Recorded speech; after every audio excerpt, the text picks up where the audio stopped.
Welcome to the show. Welcome to Friday. A Friday going into a footballless weekend for us here in South Bend and in Notre Dame land. We've got something I hope that helps fill the void for you, though, a little bit. I think we've only talked since we rebooted this show and started doing this. We have talked recruiting on this show just once.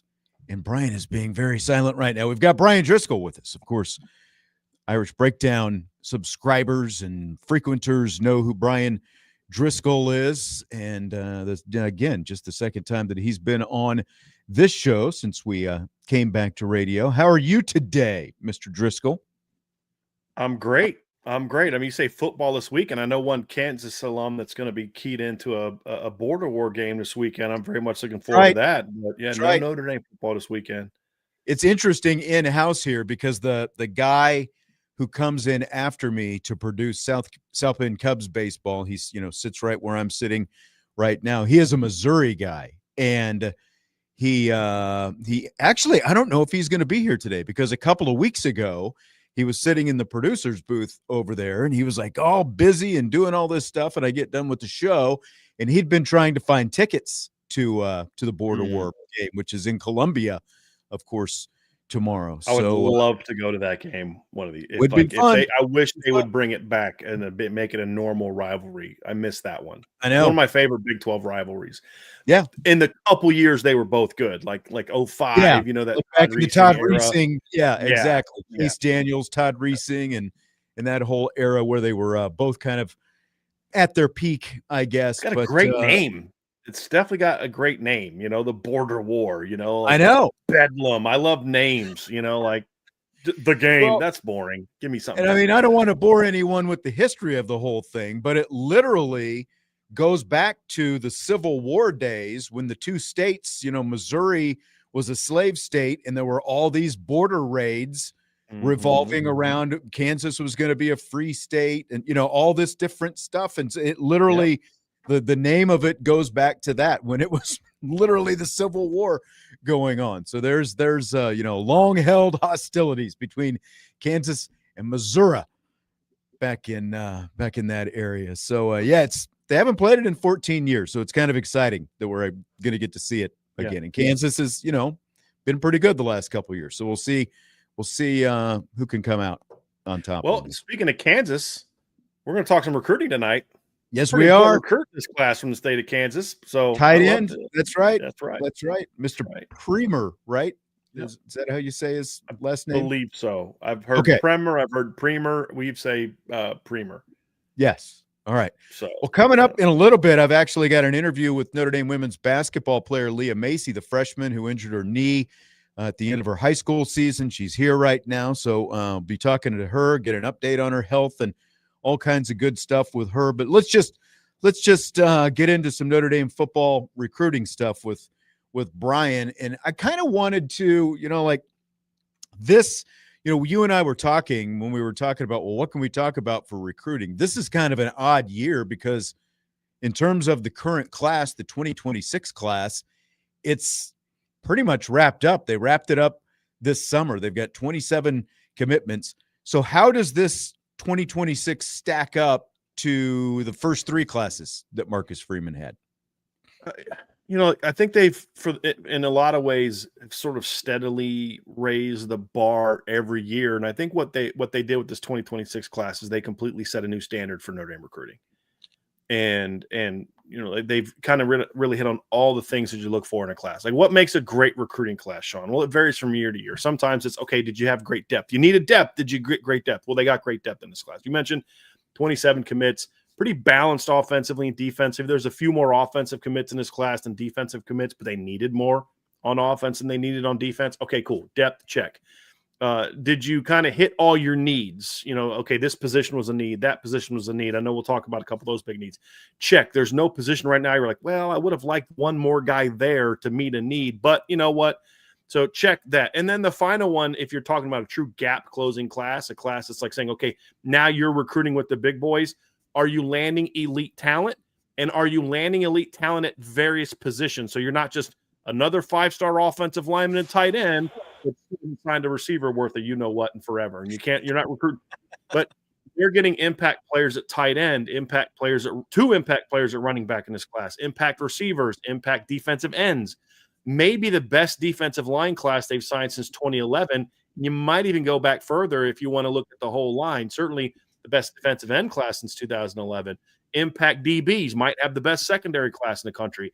I think that's what ultimately raises the bar with this class, Sean, is you're landing elite talent, but you're landing it. I don't know that they have an elite offensive lineman in this class. You have a couple guys with elite upside.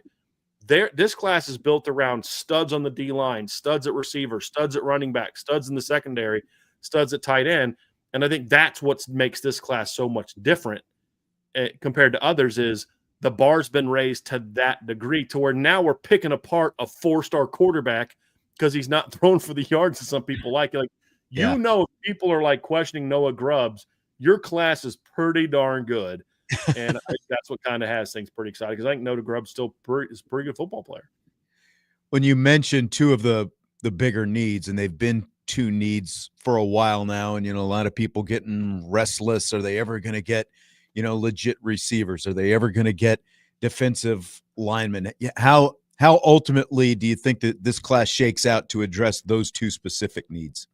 We'll start with defense, Sean, because I think that might be the best position group in this class. It's arguable because the running back group is elite, the receiver class is excellent, the secondary class is excellent, but this defensive line class that Al Washington put together is special. And what I love about it is we've seen past really good D-line classes. Like in 2016, they signed a class that had 4 NFL players in it.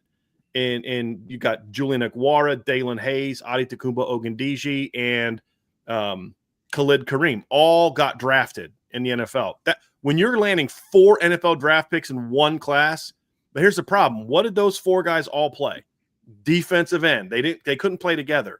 What makes this class special, in my opinion, Sean, is it has every bit the upside and talent of that group, but you have 2 defensive ends, a nose tackle, and a 3 technique in this class. Ebenezer Utade and Rodney Dunham are as good of a defensive end class as Notre Dame signed as a 1-2 punch since that 2016 class with Hayes and Okwara and Kareem and Ogundeji. But you also landed Tiki Hola. Notre Dame fans are like, we need to get more size on the D-line. All right, cool. How about a 6'4", 305-pound kid from Texas who just turned 16? That's Tiki Hola. Heck of a player. And then it's like, all right, but you want to get that really athletic, twitchy pass rusher type. All right, cool. You're looking for the next Riley Mills? Just got him. His name's Elijah Golden. 6'4", 275, had 29 tackles for loss as a junior. Very talented player. Coached by former Notre Dame tight end Jared Clark, by the way, in high school at Sarasota, Cardinal Mooney in Sarasota. So, I think that's where it starts. That's as good of a defensive line class as you're going to get. Now it's like, okay, Al Washington, you set a new bar. Now they're going to hold you to that every year. But it's certainly a great way to go. And then at receiver, Sean, that was a little bit more of a twisted road to get there. But at the end of the day, they ended up putting a great class together, closing late in the process by getting Caden Finley, Devin Fitzgerald, and obviously to go with Bubba Frazier and Dylan Faison. And, of course, you get Braden Robinson at the very end of it. That's the class you need. You have a dynamic kind of do-it-all type of guy in Caden Finley. You've got really fast, twitchy, after-the-catch guys in Braden Robinson and Bubba Frazier. You've got a possession type of receiver in Devin Fitzgerald. And then you've got a guy in Dylan Faison who can kind of do a little bit of everything. So excellent class that kind of gave them, talent they need, filled depth, and landed impact players. And 2 of those receivers are sons of former NFL stars. Exactly. Or players, right? You have Jermichael Finley and then obviously Larry Fitzgerald. So the DNA's there. But I think they needed big years at both positions, and Al Washington and Mike Brown both needed kind of some people to get off their backs a little bit from a recruiting standpoint, and they both hit home runs. I would say that Mike Brown hit a game-tying home run in the bottom of the 9th. There's still a little bit of work to be done. Al Washington hit a walk-off grand slam. We're in the middle of a pennant. That's what Al Washington did. He hit the bottom of the 9th, Game 7 World Series walk-off grand slam. That's how big this defensive line class is. Well, and I just keep, because the knock on Al Washington, since he's been here, is can he recruit these kind of guys? And he just wasn't able, to close with some of these guys.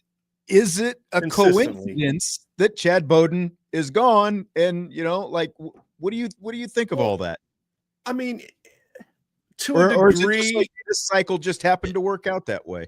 Well, to a degree, I think there's something to, Al Washington kind of taking on a greater burden of D-line recruiting. A lot of the recruiting was left to Chad, and now it's like, okay, let me go find my guys and recruit my guys. I also think some of the knock on Al Washington was due more to the first class and the issues with Justin Scott, things like that.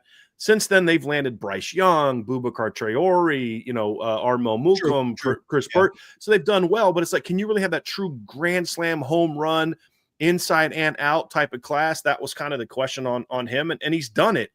I think it's partly that, but let's not also pretend like the success they're having on the field hasn't factored into that as well. I mean, he's had back-to-back second, All-American defensive tackles.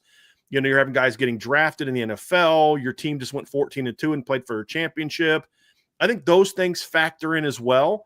And I also think Al Washington, as the longer he's been at Notre Dame, has a better sense of how to properly find Notre Dame fits. You don't just walk in the door knowing what works at Notre Dame. It takes some time to understand the kids that thrive here, and then to say, okay, now let me go get those guys. And I think NIL helps. Notre Dame is very competitive in the NIL world. So I think they've all factored in. But at the end of the day, Al Washington's got to evaluate well, and he's got to recruit well. And he did that. And now it's about, okay, let's move forward. But the good news is, Sean, if you look at the visit list of 27 defensive linemen that visited in the spring and summer, it's like a who's who of top prospects in 2027. So it's not just this, okay, well, you did well here, but what about next year? They got to close.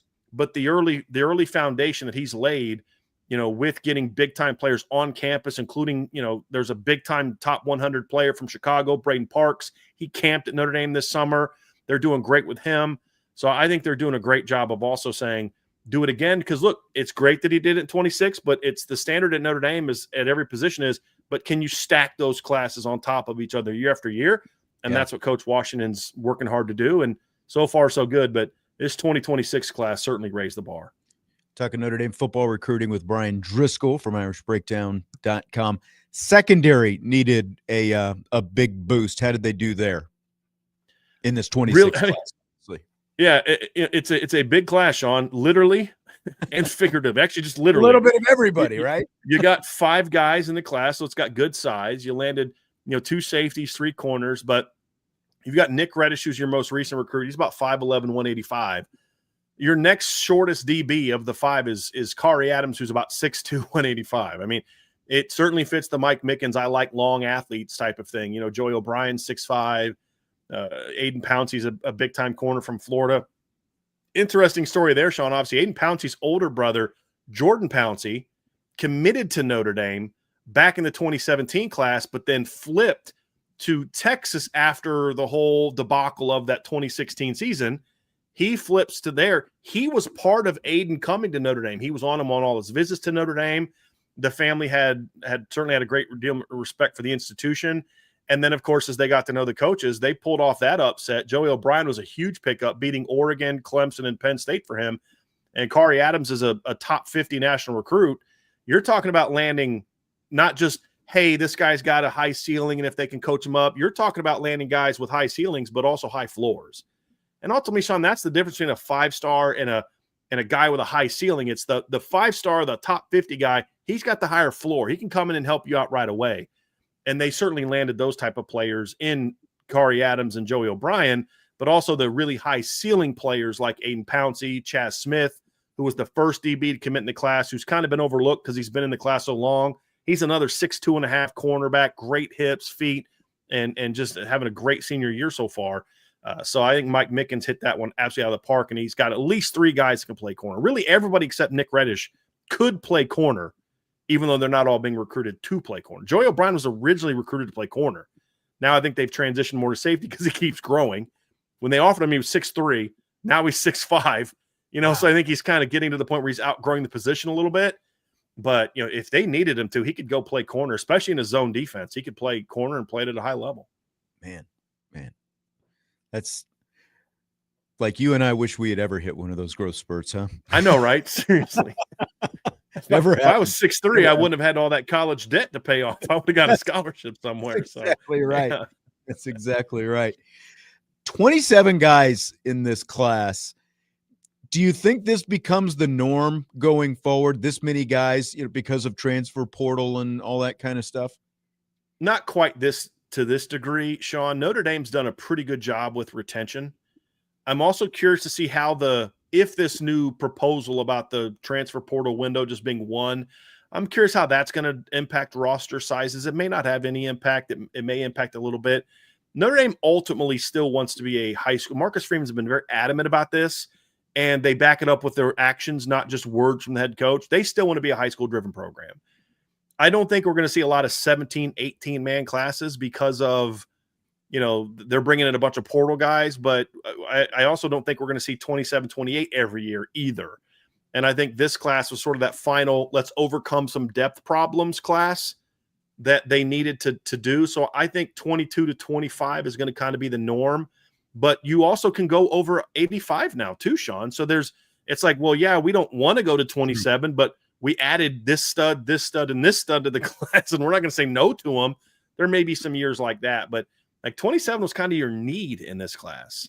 I don't think you're going to need 27 anymore. In the future, if you have a class this big, it's most likely going to be because they filled up their needs, but then there was just these really high talent players that they weren't going to say no to that they can take now because they don't have the same 85 scholarship limit they had in the past.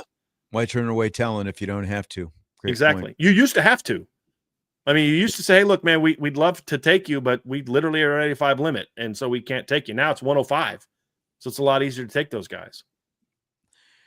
So you mentioned the transfer portal change, and the NCAA, their oversight committee just voted on this yesterday to move to a 10-day portal window. Now it still has to be finalized, and from what I saw, the expectation is it's going to be finalized by the end of this month sometime. And it's a 10-day window that would be it would open on January 2nd, and then it's open for 10 days, and then that's it. They're getting rid of the spring portal. So I'm curious what you think about that.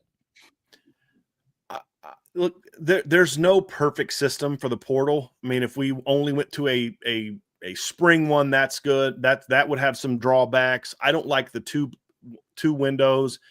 The whole process to me is just broken. But if you're going to make a fix, I think this is actually a decent fix because you're moving it back to January instead of December. So you're eliminating the window for teams playing in the first couple rounds of the playoffs. You're still, I believe, going to have, and correct me if I'm wrong on this, Sean, you're still going to have the extended window for the teams whose season goes longer because they make deeper runs in the playoffs. Exactly. And you still, graduates can still transfer whenever they want, which is how it should be. You should set rewards for, hey, you want to get this blessing, graduate. I think there should still be those rewards for that. And there's still the 30-day window for teams whose coach was fired, whose head coach was fired. So that still exists as well. So if you get your head coach fired, you have a longer window. So I like it. It's not ideal. We were debating on our show today, like, well, what about a guy like Steve Angeli? And Steve Angeli graduated in May, so he would have been able to transfer anyway. But let's say he wasn't. Well, that's the breaks. Now you have to make that decision in January. Do I want to go into this battle, or do I want to go somewhere where I'm going to have an easier path? And you make that decision in January. I look at it from a coach's standpoint. I want to know who my team is in January. And then now I know from now until the season, this is my squad. This is who we have. As opposed to after spring, these 6 guys leave because they lost battles and you have to add these 5 guys from the portal. I don't love that process. I want to know who my team is in January. Now let's go build this team. And I think it's also better for players. You also don't have guys jumping in the portal in January, finding a new team. Their agents go find them better deals, so then they jump back in the portal in May. It's a gross process, and you've gotten rid of a lot of that, hopefully, assuming that it gets passed and holds up to the lawsuits that will inevitably happen from lawyers looking to continue because that's who wants it, right? It's the agents. They want the 2 windows because that's just more opportunities for them to negotiate more money for their clients at the end of the day. So hopefully it holds up in court, but it's going to go to court, Sean, because you're already hearing agents complain about there's no player involvement. And okay, like that's fine. Players don't necessarily need to have a say in this. Well, yeah, because I don't, we're you know, we're not at that point. There's no players union. right. Nor in This this point. instance should they necessarily have a say in this. Like NFL players don't get to have a say in how the draft goes. There's certain things that they shouldn't have a say in. Yeah. And this is to me one of those things. You can still, and here's the thing: what about player movement? You can still transfer. You can transfer whenever you want. It's just now, if you transfer in the spring, you've got to sit out a year, which I think is how the process should be anyway. I've always advocated for that. I didn't like the old system completely, but I'm still an advocate for, having a system where players have to sit out a year if they're not graduates when they transfer. But that's a different conversation for a different I didn't day. like the old system either, but like given what it is drastically swung to over the last, it was too rigid. The old system was too rigid. Right. I think you should have to sit out a year to transfer. I don't think you should lose a year though. I think you should still, if you graduate on time, you should get that year back so you can still redshirt and play 4 years. There's things you can do to make the system better. Give players windows. If you fire your coach, then they have an open system. I'd said this before, have contracts. If I'm promising you playing time or number 7 or whatever else, and I put that in your contract. And if we don't honor that, then you get a leave. Allow coaches to give waivers to players who we don't want him in our team anymore. We're okay with him going. I mean, there's a better system than what we had, but there's also a way better system than where we are right now, in my opinion. I'd even support the one time you can transfer now waiver, but if you're ever going to transfer again, you have to sit out a year. I would even take that over what we're dealing with right now. Yep, I agree. All right, Bryan Driskell, IrishBreakdown.com. Always good to talk to you. It's been a while. I'll see you again. Thanks for having me on. Talk to you again I soon. look forward to it. See you, Bryan. We will take a timeout when we come back. I've got an interview coming up with Notre Dame women's basketball player Leah Macy, the freshman who injured her knee in high school at the end of last season. And then, of course, we've still got rapid fire. Jesse will be joining me in a little bit for that as well. That is when we return.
Budweiser's Weekday Sportsbeat with IrishBreakdown.com continues. Thanks to Bryan Driskell jumping in, talking a little Notre Dame football recruiting in the first segment of the show. We've got more Notre Dame football talk coming up in a little bit, rapid fire and more. Jesse Stiers is going to join me. The YouTube chat has just devolved into a string of Caddyshack quotes in here. It's easy to grin when your ship comes in and you've got the stock market beat. But anyway, we're going to talk a little Notre Dame women's basketball right now. I've got an interview coming up with Leah Macy. We're still a couple months away. They just released their schedule this week for the upcoming season. They'll play their exhibition game against Purdue Northwest on October 30th. They open the season November 5th against Fairleigh Dickinson. All home games in the month of November, 6 including the exhibition game and also including USC. They'll host USC, the Juju Watkins-less USC Women of Troy on November 21st, but they don't play their first home game or a road game rather until December 4th when they go to Ole Miss for the ACC SEC Challenge, and then they'll open ACC play at Florida State on December 7th. And then this is out of Notre Dame's control because it's ACC schedule. New Year's Day at Georgia Tech. New Year's Day games. That is not fun. That is not fun at all. But hey, you do what you got to do. Again, we've got more Notre Dame football talk coming up in a little bit, but let's catch up right now with Notre Dame women's basketball freshman Leah Macy. We are joined by freshman forward Leah Macy from the Notre Dame women's basketball team. I don't want to put you on the spot, but you sound like me. It's like the weather's changing and fall is coming right now. Like yeah, it's been wild this week. Like I've been here, all summer, and so the weather was nice, and then like school starts, and like it's like an immediate change. So I was like, wow, like now I'm in like leggings and sweatshirts every day instead of shorts. So yeah, big change. By the time we get our first football game next week, I'm sure it'll be back in the 80s or 90s. That's usually the way. Or for like the concert tomorrow, like I was like, oh gosh, maybe I need a jacket. So yeah, it's gonna be a little chilly. Are you and the team going to the concert? Some of us are going, yeah. Some of us are going to the concert, which it's pretty cool that it's in the stadium and on campus. So it'll be fun. Kind of like I guess a pre-weekend before the football games start. So it'll be exciting. Are you either a Shane Gillis or a country music fan in general? I've actually seen Zach Bryan before, but I felt like it was just like a lot of people that I know, like some of my friends are also going that are on the basketball team. So I was like, yeah, I'll just go. I've never seen Shane before, but I've seen Zach Bryan before. So I was like, it won't hurt to go twice. I was going to say, I mean, it's pretty cool. Like you're a student at Notre Dame and you get an experience like that inside Notre Dame Stadium, right? So I know, yeah, it's like, most colleges don't get that. So I think, I was like, yeah, definitely I'll go. Why not? Well, you've been on campus now for a couple of months, and obviously the fall semester just got started. What's maybe the most kind of, along those lines, what's the most Notre Dame thing that you've done so far? Ooh, I mean, I would just say like I love to go to the grotto quite often, like during the week. I know Kelly and I went to the Basilica Mass last Sunday, so I feel like just like that's a few Notre Dame things. Pretty busy with basketball most days, so some of the activities I don't get to do. But I definitely try to make time to go to the grotto a few times a week. On Sundays to start my week off right. So I would say, yeah, that's probably what I've done the most often. Are you a football fan? Are you into football, or is it just kind of? I am. I mean, I don't have any brothers, so I didn't really grow up, around football or anything. But yeah, I felt like it was always just sports is always on in my house at home. So it was football season, you kind of know it's fall and it was just nice. But I would always come on my visits up here and we would go to games. So I'm just kind of excited to maybe get into it and actually have a team to cheer for. I feel like, that's exciting.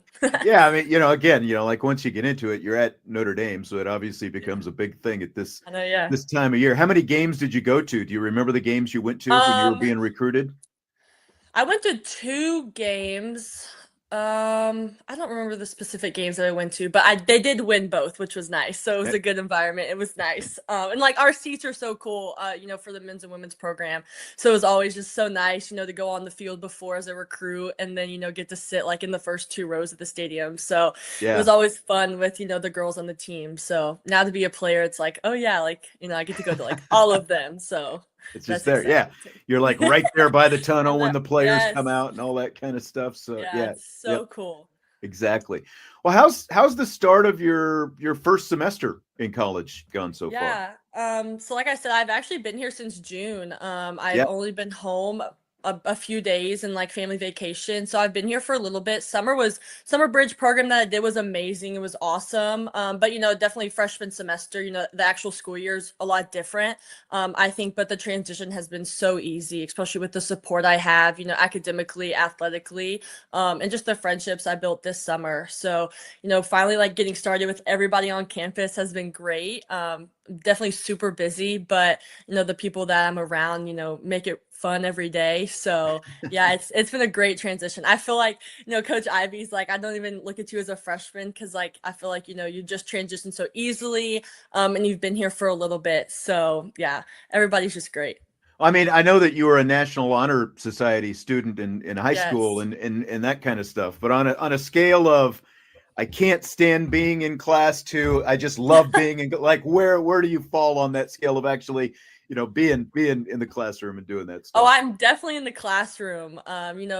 Especially with the academic advisors they make us. But I definitely want to. I don't want to be a person that, just comes to college for sports, because I think a big part of why I chose Notre Dame was that I could get best of both worlds here. The degree I'm going to get or earn here is something that other universities can't offer. And, on top of that, the athletic program here that, I'm a part of is just something special. But combining those two is such a dream. So I think, just taking advantage of both and making sure that like I get the most out of the classroom that I can. So being present is big for me.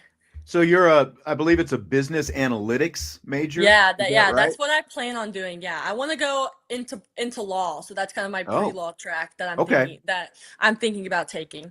Okay, so what's your course load look like right now? Are you taking anything specific to your major yet, or is it all just prereqs in first semester?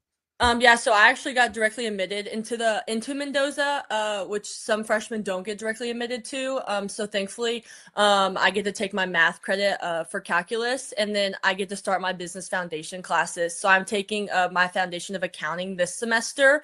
Next semester will be one of the other business foundations. I believe there's 6 maybe that we have to complete. So thankfully, this first semester I kind of got to jump right in and get started with the business school, which is nice. So yeah, I like accounting. I've never done it before. I've never done anything like this. So it's different, but it definitely, gives me a feel for, maybe what I would like, what I don't like. So yeah, it's been good. So is there a specific, like, particular kind of law that you're wanting to practice down the road then? I think I want to go into sports law. I think, obviously with like the agents nowadays, like agency signing kids, and NIL, I think it's just a huge, part of law now. And I think being in sports and kind of being a part of that, I think I would have a little different, perspective on it. And I still want to be involved. I definitely want to play pro after college. But, I know the ball is going to stop bouncing. So I think still being involved, I think dropping the sport or like sports at all would be really difficult. So trying to stay involved in any way. Sure.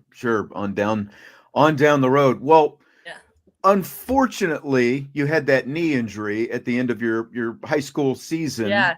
So where are you, I guess, right now after going through all that? Yeah, I think definitely there's no timeline on me. I'm gonna be 7 months here in a few days, but I had a few other things I had to go through before or after my initial surgery.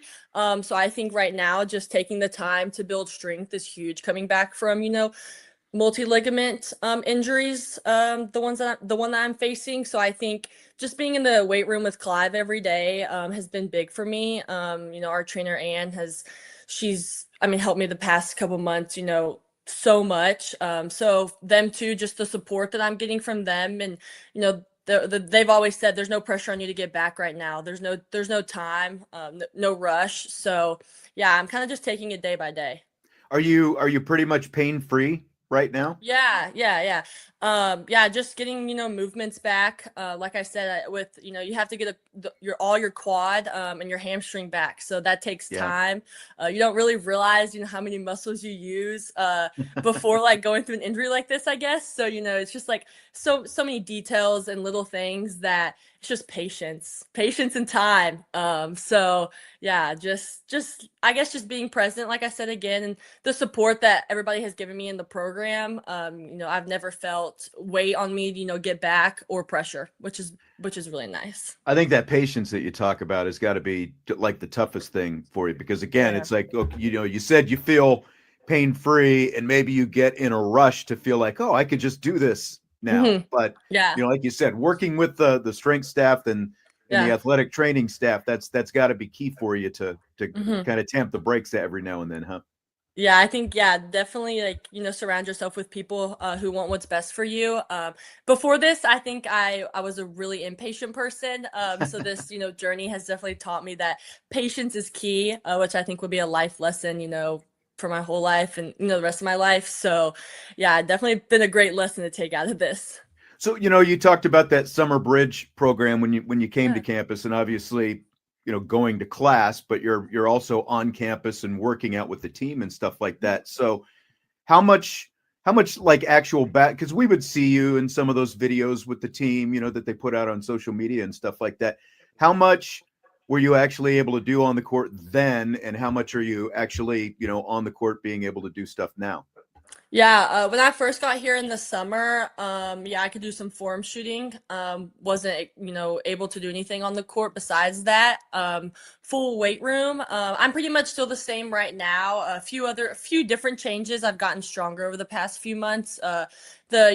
From the time I got here till now, the progress that I've made, has been insane and crazy. So, I'm so thankful for that. I think, just that comes from hard work, and, just being committed. So just staying like grounded in that, and continuing to do that, it's easy to, feel like, I want to do something, like I want to be out there, and I really do. But I just know that like I just need to take my time. So yeah, I'm in the weight room right now. Are you wearing, like, when you're doing that stuff, are you wearing the brace? Not in the weight room, but like basketball stuff, are you still like brace and stuff like that? Or Yeah, no, I haven't been braced, since since surgery, wow. before, like, some walking and stuff. But yeah, ever since I started lifting, no brace, just getting stronger on your own, just realizing that, like, before I hurt myself, I obviously was never in a brace. So coming back, feeling confident in that and trusting, that my work, is going to get me back to where I was. I think, the brace is obviously like can be, I guess, a level of like trust for some people. Uh-huh. But I just want to make sure that, I trust myself, realizing I don't need one. So I know you said no timeline. Are you hopeful you're going to be able to play this season? Is it your goal to play this season, or is everything just sort of wait and see what happens right now? Yeah, I would say, I would definitely love to play. But that's like, Coach Ivy has told me that, that's the last thing right now that I need to think about. Just because that can, mentally, mess you up. Right. Thinking about stuff like that, you won't focus on where you're at. So that's kind of in the back of my mind, but the last thing that I try to think about, just because I want to, I've said a million times, like be present, just like focusing on where I am and making the growth, in the, what work that I'm doing for the day, giving 110% to that workout, or that lift that I'm doing. So yeah, I mean, try not to think about it right now. Are there any people, former players, like that maybe you've leaned on for advice, who have gone through this kind of thing? Have you had that kind of resource? Yeah, I would say, Darren Mabry reached out to me pretty early in the process, Okay. because I was able to come up here and actually get my surgery, with the team surgeon. So I was still 4 months away from graduating high school, but they gave me Yeah. the opportunity to come up here, and I'm so grateful for that. But she reached out because obviously she went through a similar thing, and you don't know how this process is until you experience it. And so I would definitely, that meant a lot to me. But Coach Ivy and Coach Owens have been through this stuff as players themselves. True. And unfortunately, it's common in women's basketball. But I've definitely leaned on them, especially Coach Ivy, just because she has been through it, and she's seen it as a coach as well. So she comes and sits in my lifts with me, and just gives me like kind words. So it's nice. She sits in your lift. She's not out there lifting with you. No, she does. She does. Yeah. Oh, okay. She does. All right. How would you, for like when we do get to see you again in the future, how would you describe yourself, your game, to someone who hasn't been able to see you play yet? Yeah, definitely fundamental, versatile, and I would say physicality are 3 words to describe it. I'm a very fundamental. I have a lot of fundamentals. Let me just say that. I was probably trying to make up a word, but very grounded, like in the basics of basketball. I think that's a big part of my game. And then I can play inside or out. Yeah. Which I think, can get you on the floor pretty easily. And Coach Ivy loved that about my game. Another thing is, physicality. I don't shy away from being physical with, defenders or on defense. So yeah, big parts of my games. You've got a younger sister, Lauren, who plays basketball as well. How competitive are you two with each other? Yeah, we're really close. Me and Lauren, we're really, really close. She doesn't love basketball as much as I do, but I think she works out with me so much. So she's grown her game so much, and we're just competitive people. So I think, the workouts, she pushes me and I push her. I would say I like to push her buttons quite often. So it might get a little chippy, but yeah, we just like to push each other. And you two played AAU basketball together the last few years as well, right? Like what was it like kind of going through that, having your sister there kind of along the way? Yeah, I would say besides AAU, like high school, we got to play 2 seasons together. So just being out there with her, she just working out all the time. She kind of knew me and I knew her. And so it was kind of like such a relationship that, it was, you didn't have to speak about, unspoken. And I think, defenders try to key on me so much, and she would get loose and she'd have big games with like 26, 30 points. And I would just say, I was always her biggest cheerleader. She cheers for me so much. And I'm so grateful for that. So just being there for her in those moments, and I'm so proud of her. So yeah, she works really hard. I mean, it takes a lot of work, whether it's AAU or high school or whatever, to get to the point where you are right now, to have an opportunity, to play at a place like Notre Dame. Is there anyone maybe in particular that you get your work ethic from? Yeah, I would say my papaw. He definitely showed me what hard work was from a young age. He started his own business and has, done very well from that business. So I think, he just showed me that if you just work hard for what you want, you can make something out of it. So sports, growing up was always a big part of my life. I played softball as well, which I also got that from him. So he just showed me, just work hard for what you want. And my family always uses the quote that like hard work beats talent when talent doesn't work hard. And I was obviously given the gift of talent, but I think hard work has taken me farther than talent ever has.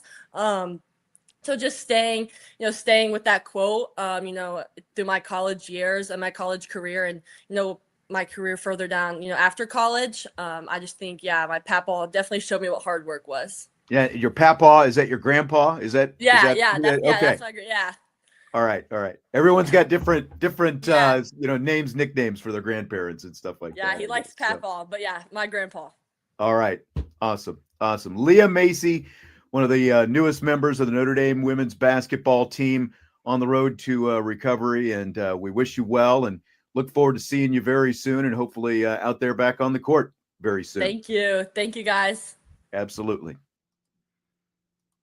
That is Leah Macy. We're going to take a timeout. When we come back, Jesse's going to join me. We've got rapid fire coming up, some Notre Dame football talk, the chat staying lively on the YouTube side. Or don't forget, you can always watch this show on either YouTube channel, Irish Breakdown or Sports Radio WSBT. More coming up. Budweiser's Weekday Sports Beat with IrishBreakdown.com.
Winding down hour number 1 of the show, Budweiser's Weekday Sports Beat with IrishBreakdown.com. Jesse Stiers is here. He's decked out in Cowboys gear. I was wondering what your attire would be tonight after last night's game.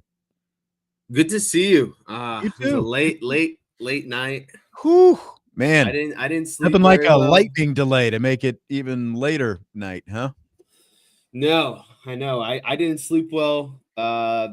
Slept through my 5:30 alarm. That didn't happen this morning. So stayed home, worked from home. That was a real nice gift. I just really didn't want to do much. That game took a lot out of me. It was a great game. It just took a lot out of me, though.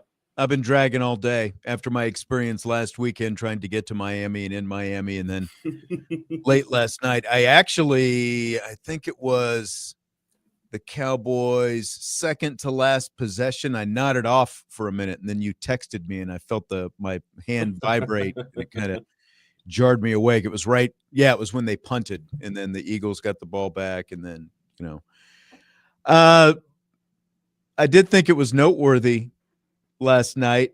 You brought this up. Miles Sanders fumbled in a big spot last night for the Cowboys. Guess what? Never got back in the game after that. Never touched the ball again. Nope. Never got back in the game after that. Funny how coaches have standards that they uphold with that kind of stuff, huh? Fumbling, not high on running back coaches' things that you should do. No, not high on the list of priorities at all, as it turns out. In the YouTube chat, ND Forever 72, I recorded that interview with Leah Macy when I was home earlier today. So it's like the old, my man cave den, whatever it is that you want to call it, backdrop. There is a big picture of a football player wearing number 25 on that wall. And yes, indeed, that is Rocket Ismail that is in that photo. I got that. I can't remember exactly how I ended up with it, but it is autographed by Rocket Ismail. And when we moved from a little bit bigger house to a smaller house, I originally had it boxed up for probably the first couple years we lived there. And I was digging through some stuff, and I'm like, man, I got all this wall space. It's time for this sucker to go back up on the wall. You can't keep an autographed Rocket photo sitting in a closet someplace. So, yeah, that is up there on the wall. You have a good amount of memorabilia. I do. In that room. I do. Fortunate to accrue some over the years in that room, and then in the other room, like our side TV room, when the College Football Hall of Fame used to be here, they would have me down when they would do induction weekend. That they would play that little flag football game. I'm sure you remember it, out on the little gridiron that they had in front of the old Hall of Fame. They would have me like MC, kind of, do a little announcing of the flag football game and stuff like that. And my payment was they would have, that year's class autograph a football, and they would give me the football with all the autographs on there. So that's kind of cool. So I've got those footballs in another room that are pretty cool. So, yeah. I like the Muhammad Ali. Yes. Met Ali back in the day. That's right. That was pretty cool as well. Really cool experience. All right, we're going to take a break. When we come back, it is rapid fire time. Jesse and I will juice ourselves up. We will get our energy through the roof as we sprint to the finish line of this week. We'll be done before 6:40 p.m. tonight. So rapid fire coming up, hour 2, Budweiser's Weekday Sports Beat with IrishBreakdown.com.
It is hour 2 of Budweiser's Weekday Sports Beat, and that can mean only one thing. Rapid fire time. Jesse, are you ready for it? There's nothing more exciting than a Friday night rapid fire. I mean, heading right into the weekend. What more could you ask for? I just don't know. Chiefs, Chargers tonight, by the way. I had forgotten that they were playing that game down in Brazil tonight. And if you are looking for that game, I'll just give you this public service announcement right now. It is a YouTube-only broadcast. So they are streaming it on YouTube. That's where you can find that game. So there you go. Don't say I didn't do anything for you. Do you have YouTube? I do. And I've got because you have the ticket. Right. So I've got it all in the app installed on the TV and the whole thing. So 8:00 tonight, Chiefs Chargers, another NFL game going on this evening. Jack Cohn was Notre Dame's last 3,000-yard passer, Jesse. That was in 2021. It has been 4 years. He had 3,150 yards that season. On a scale of 1 to 10, what's your confidence CJ Carr at least matches that number this season? I'm going to go a strong 7 out of 10. When I first kind of looked at it, you know what? Actually, I'm going to go to 8 out of 10, an even stronger 8 out of 10 here. I first looked at it and I was kind of like, I'm a little bit scared of that number. But then you kind of break it down. I always go by regular season. And, I think that's the most fair way to look at this. That means 250 yards passing per game. I think he had somewhere around 220 against a pretty talented Miami defense in a pretty tough environment in the rain on the road to start the season. I like what I saw out of him. I think that the defenses are obviously going to be more favorable as they go, into the season here. So he can maybe rack up some better numbers here and there. So I'm pretty confident that he can average 250 yards a game with his arm ability. It's interesting because the most yards Riley Leonard passed for last year. Do you remember which game it was by any chance off the top of your head? I won't put you too far on the spot. I'll just let you guess. Was it regular season or playoffs? Playoffs. Okay. It was IU. It was Ohio State in the national championship game, 255 yards. His next best was 229 against Stanford. Now, we know the obvious, Riley Leonard with the passing and the whole thing. He only had a little over 2,800 yards. Even Sam Hartman, though, I think he's got to be the biggest disappointment. 2 years ago, he was supposed to be a gunslinger. Yeah, not even getting to 2,700 passing yards. That was just weird. He only had one 300-yard game that year, and that was against Central Michigan.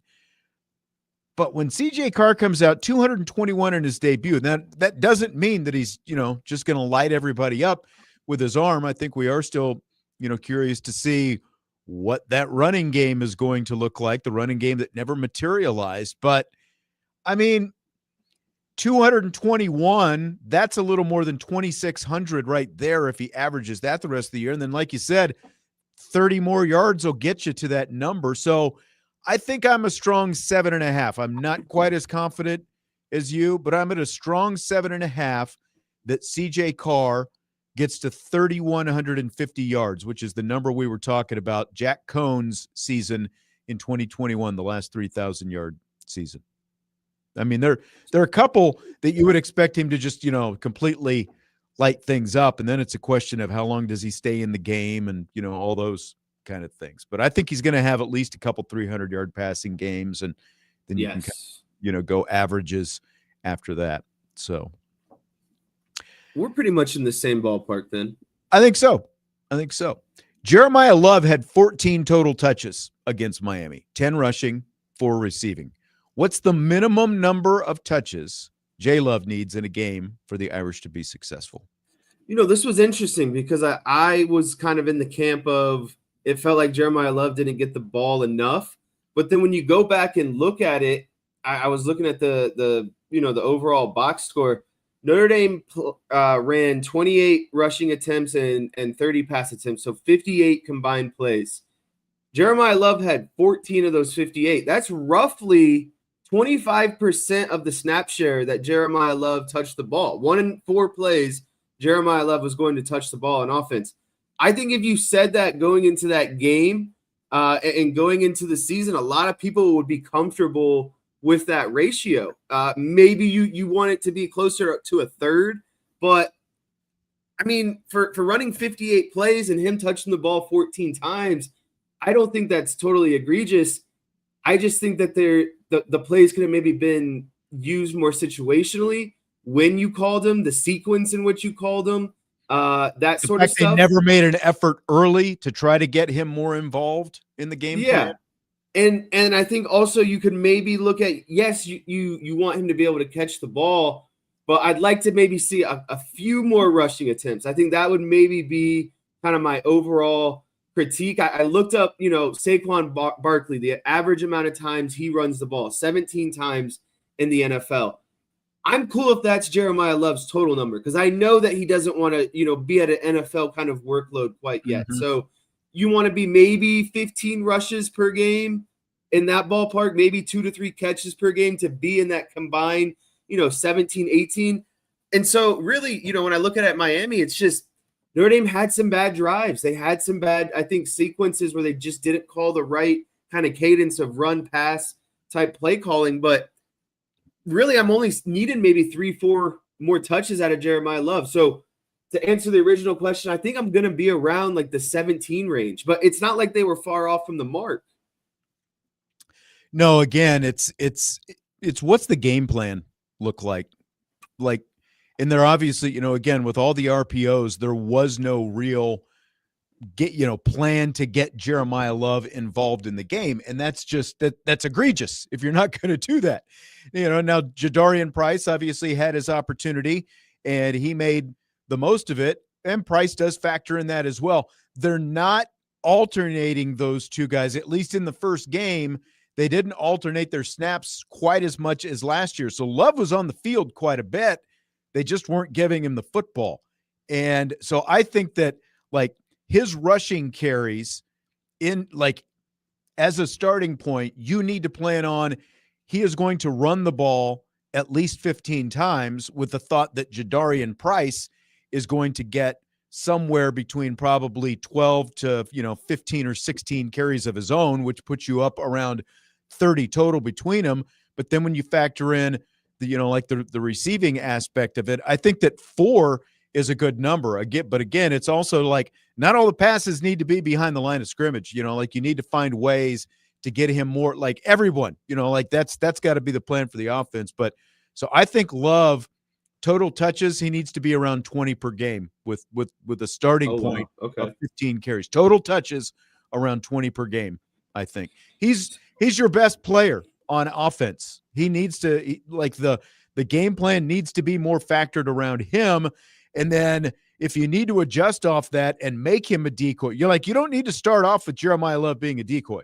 If you want to adjust off that, with him being a decoy, and then you do other things, that's fine. But I think that the mindset needs to be, we need to get him the ball around 20 times total per game. That's interesting because, I think on average, college offenses run about 60 to 70 plays per game. And so you ideally want it to be a pretty 50-50 split, right? So on the low end of that, let's just say 60 games or 60 plays are run in a game. You want 30 passes and 30 runs. And then you split that in half. You'd want Price at 15 and Love at 15, kind of like what you were saying. And then you get Love, 3-4 passes, and it gets up to that right around that 20 touch mark. But that ratio then goes to, 20 touches and 60 overall snaps. And so you're leaning more towards kind of like that 1/3 share or he per first, per new set of downs, Jeremiah Love needs to touch the ball one time is kind of where you're at. First, second, third down, Jeremiah Love should be seeing the ball at least one time in those 3 plays. Yes, exactly. Now, again, that needs to be the mindset going in. That doesn't mean it's always going to turn out to be that many, based on how the game goes. Does it turn out lopsided? All those different kind of things. But the bottom line is with Price and not with Love, and you can also factor Price into this, just like with the 30-yard run that Price has. The more you get Jeremiah Love the football, the greater odds you have that at least one of those is going to turn into an explosive play.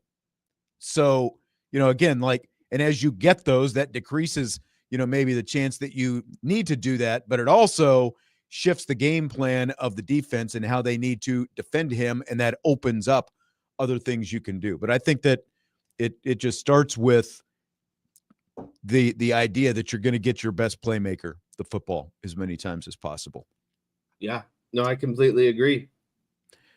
Salty Virginia Peanuts. We were talking about that Chiefs-Chargers game on YouTube tonight. He asks if it's on the YouTube Prime service or just YouTube. It is actually just YouTube. Like if you go to YouTube and you look for the NFL channel, you will see the Chiefs-Chargers game in there. It was, I think it was one of those, like if you ever, like, obviously a lot of our people watch the YouTube channels, but it was just sitting in there earlier as an upcoming game. So I think I've got an alert for it so that I don't forget later tonight. But yeah, streaming on the regular YouTube tonight, which is interesting. First time they've ever done that, an NFL game on YouTube. I think I Am Tenzin, I'm the son of Hank said something about two crappy teams. I mean, it's only the 3-time defending AFC champion Kansas City Chiefs who are in there. Total garbage team. Total garbage. Yeah. Why waste your time? I just can't believe they're actually doing it in Brazil. I forgot that there was a game tonight, honestly. I did too. The NFL is definitely going to this spread as many games and days as we can. So I'm not surprised, but for some reason I did forget. I saw that next year, I think it's next year, they're not going to let them do a Friday game because it has something to do with where Labor Day falls and, like the different, because of the high school rules and Fridays and stuff like that. So they're going to have to sit it out, I guess, next year for the Friday game. Sounds like a lot of thinking went into that. Yeah. But I think you're right. Like if the NFL had its way, they would be on. They'd be like the MAC. Yeah. I'm honestly surprised they haven't figured out a way to do a Tuesday game at this point. Same. Practically do everything else. Chase Claypool was Notre Dame's last 1,000-yard wide receiver. That was in 2019. Okay, so we got a chance to see this team in action, obviously, last week. Scale of 1 to 10, what's your confidence the Fighting Irish will have a receiver hit that mark this season, 1,000 yards? I have to put this at a lonely 3. I am not very optimistic in this, and I don't think that has anything to say about any one receiver particularly at Notre Dame.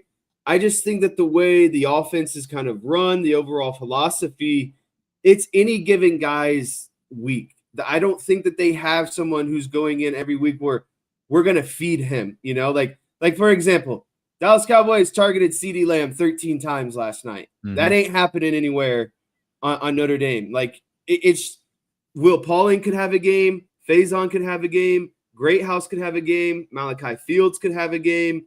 Micah Gilbert, he's got the receiving touchdown right now. He could have a game. Sure. There's just too many options, I feel like, to say that this one guy is going to, at this rate, have to average almost 100 yards per game. It's just Notre Dame doesn't have that bona fide guy in a true kind of aerial raid passing attack where it's just going to happen. And so I don't think it's anything to feel bad about, to get upset about. I think CJ Carr is going to do a good job of throwing the ball and distributing the ball and just throwing it to who's open, not specifically looking for, one person out there. So, and there's nothing wrong with that if that happens, but like you do have a go-to guy. This year they do have a true go-to guy, and his name is Malachi Fields. Sorry, Salty Virginia Peanuts, but it's just true. His name is Malachi Fields. He's their go-to guy, and he showed why last week between the throw from CJ Carr and that beautiful catch that Malachi Fields made. Like, it feels to me like if there's going to be a guy, it's going to end up being Malachi Fields because of that, because I do think that this does become a more downfield offense, and that's going to be one of the big questions from game 1 to game 2 is the evolution and what you're able to let CJ Carr do, what you're more willing to let CJ Carr do in game 2 at home compared to game 1. So My confidence that they have a 1,000-yard receiver this year is probably a 3. But again, like I don't think it will be the worst thing in the world with those 4 guys at the top of the food chain: Fields, Faison, Pauling, who really we saw nothing out of in terms of being a receiver last week. Ditto Jaden Greathouse. But I think those 4 guys are all going to end up being pretty productive in this offense this season. Yeah, and go ahead. I just think it'll be almost kind of game dependent. I think we'll see some big games out of some of these guys. I just don't think we'll consistently see a guy go for 100 yards every single game. And sorry, I forgot to even include Eli Raritan, who was the leading receiver. Or sorry, I guess you could call it leading receiver. He had the most. The leading receiver, just not a wide receiver. Correct. Yeah. But it's just, again, another option that you're going to throw in there, right? And then, let's not forget, they want to throw the ball to Jeremiah Love 4 to 5 times a game. That takes away targets and receptions and yards. Just overall kind of, we were just talking about snap share, like Jeremiah Love is going to see 15 to 20 snaps. Obviously, that means he's going to get closer to more of these milestones. Greathouse, Malachi Fields, they're just not going to see that. They're maybe going to see, 5, 6, 7 maybe maximum targets per game. And it's not like you said, it's not like we're seeing these deep balls down the field or Carr ripping the seams necessarily yet, but 5 targets and you maybe catch three of those for 10, 15 yards. That's 60 yards, 70 yards. And that's okay, and I think that's what it's going to be with them. They just have to be a really good unit at the end of the day. Exactly. Because look, we talked about whether or not CJ Carr would get to 3,100 yards. And if he gets there, again, like those 4 guys, if those 4 all get 500 yards each, that's 2,000 yards right there. If Eli Raritan is somewhere around 500, that gets you to 25. I don't think Jeremiah Love is going to be in the 500 range, but like that other 500 or so gets distributed amongst some other guys. I think that's very reasonable. It'd be nice to have like that dude finally get it, but it just, I don't know. Again, we'll see how this offense continues to evolve over the course of the season, because I do, in a similar but different way from Riley Leonard last year, I do think that the offense that we're going to see and what we're seeing Mike Denbrock have the quarterback do is going to look pretty different about a month and a half from now compared to what we saw last week against Miami. Take our final timeout. More rapid fire questions as we finish things up tonight. Budweiser's Weekday Sports Beat with IrishBreakdown.com.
Winding down Budweiser's Weekday Sportsbeat with IrishBreakdown.com and Rapid Fire along with Jesse Stiers.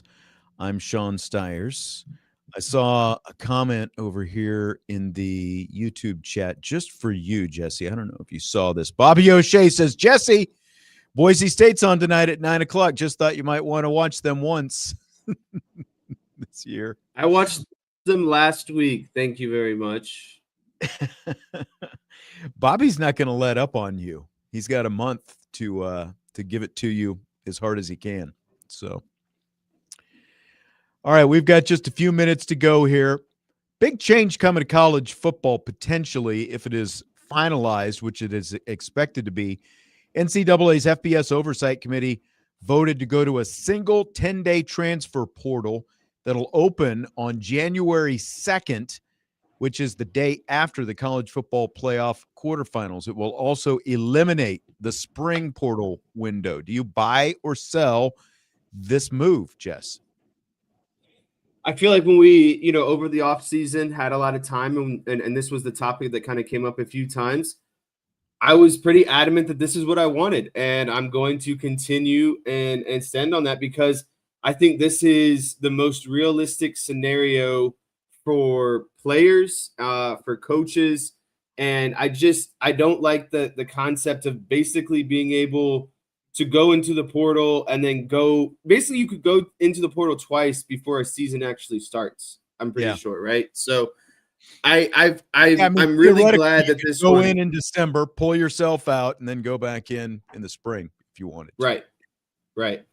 So it's just if you truly are set on going somewhere and the opportunity and that sort of thing, I think this is the right thing. I think with NIL, this also makes sense. So yeah, that's kind of where I stand on it. Salty asked in the YouTube chat if players that are still in the playoffs get a late portal access as they did this year. Yes, they will. So that will still continue to be a thing. So even though the window is only going to be 10 days, and what this does obviously is give the players a chance to go into the portal and then find a new team, find a new school by the time the spring semester opens at the new school that they go to. But at the same time, players who are in the college football playoff, teams playing in the playoff, they can finish that out, not have to go into the portal like Pribula did, the now Missouri quarterback who will play against Kansas tomorrow. When he transferred from Penn State last year, he left right after the season ended before the team even went into the playoff. But you will be able to do that. Coaches wanted to get it out of December because there's so much going on in December. You've got the signing classes. Obviously, you're going to have the coaching carousel going on, and you've also got teams that are preparing both for bowl games and the bigger games, the college football playoff. So it makes sense getting it out of there. And I think that I think it's good to have just one window. Do away with the spring portal window. So I'm in on this. I buy it. Fill in the blank. It's blank that according to a report by ESPN, Bill Belichick has banned New England Patriots scouts and staff from all North Carolina football facilities. Scouts from two other NFL teams also say that under Belichick, the Tar Heels offer more limited access in general to scouts than other schools do.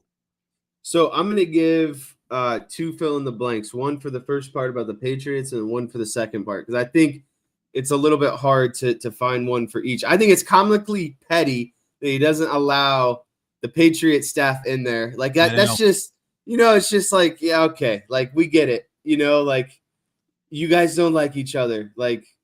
But I can't say the same for the second part. And I think the second part is just utter stupidness. Because it's a disservice to the players. You should not be controlling who is coming in and out, because who are you as Bill Belichick as this in-between crossroads where these kids need as much exposure as possible to get to the NFL?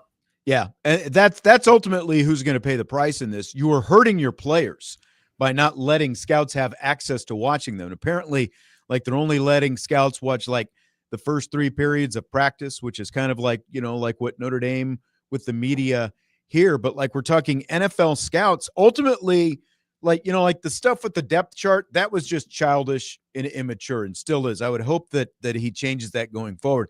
All you're going to do is keep good players away if they find out that you're not letting, like when they came in, Belichick and all of his guys, Michael Lombardi, his general manager, they kept saying, well, we're the next NFL team, like we run this like an NFL organization. Well, if the players, the recruits that you're going after find out that you're not letting NFL scouts in to see them at practice, they're just going to go someplace else. So this is just plain stupid is what it is on Belichick's part. Okay, we've got just a few minutes to go. Eagles, Cowboys, thoughts from last night. Spit free, if you will. So a few minutes left. I also want to get to the last question, so I'm not going to belabor some of this stuff because I do think there's some good college games to talk about. But going into this game, I never thought, or not even this game, this season. You look at the schedule and you always say, okay, here's where I think wins and losses are going to come and what the overall record is going to be, right? I never thought the Cowboys were going to go into Philadelphia and win this football game, like with confidence. Like always the fan of me is like, okay, yeah, the Cowboys are going to go in and there's going to be a chance, right? But realistically, that's a loss you concede, right? And they always do lose in Philadelphia, and they usually get it back at home in Dallas. But I was most encouraged by it just looked like a different football team. It looked like everyone was out there on the same page. Everyone wanted to kind of be there for one another. And they just played as a true football team. There was lack of the stupid penalties, pre-snap penalties. They only had 4 penalties the entire game. It looked like they were playing physical in the trenches. And Dak played great, outside of a couple mistakes, they had a shot to win that game. Edit yourself here. I mean, I agree with everything you're saying. They felt like a more physical and disciplined football team, the Cowboys did. Now, Jim Rome is on this station before when I get here and I'm getting ready for my show. And he was saying the Cowboys defense looks slow, which seems like an odd statement considering A.J. Brown and Devontae Smith just had a handful of catches between them. I mean, like they shut them down with 2 guys, Bland and Diggs, who have both, come back from major injuries this year. Like they kept those guys in check all night. And all we've heard all offseason is the greatness of the Philadelphia Eagles and this great roster they have and this great offense and everything else. Yet the Dallas Cowboys played toe-to-toe with them. I realize they've got some issues at linebacker, but overall, like lack of speed was not something that I would have said with the Cowboys after watching last night's game. No, that was a bad take. I think a fumble and some drops is what I would take away from last night's game. Yep.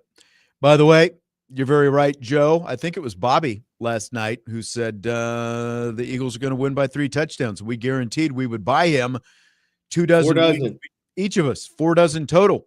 If they won by 3 touchdowns, they barely won by a little bit more than 3 points. So take that. They covered. We said we liked that 8.5 that the Cowboys were getting too. All right, we got about a minute and a half here. Don't have quite the same number of marquee games this weekend as last weekend. No Notre Dame playing, obviously, this weekend. Is there a game or two that you're most interested college football-wise? Yeah, I think the most obvious is Michigan and Oklahoma, so I'm going to throw that one out. Give me Kansas and Missouri. 2 teams very close to each other, rivalry. Kansas is 2-0. Missouri's 1-0. Missouri's had more recent higher success. I finally think that this is Jalen Daniels' season. Just stay healthy, and I think the Jayhawks can stay hot. I've taught you well. Border War coming back. First time in 14 years they've played it. And as John Kristofik says, this should be a good game earlier in the day, too. A little matinee, Michigan, Oklahoma earlier in the day. Those are the 2 games I'm most interested in. Kansas, Missouri, Michigan, Oklahoma. Should be a fun weekend. All right. We'll wrap it up with that. Everyone enjoy your Notre Dame free weekend and just be ready to start, hammering everybody about offensive line and defenses and everything else next week when we get back. We'll back to game week. That's right. We got a Marcus Freeman press conference on Monday. All right. South Bend Cubs baseball coming up next. Brendan King, Tyler Reedy done a great job all season long as their season winds down this weekend. We'll wrap it up. Talk to you next week. Jess, Budweiser's Weekday Sports Beat with IrishBreakdown.com.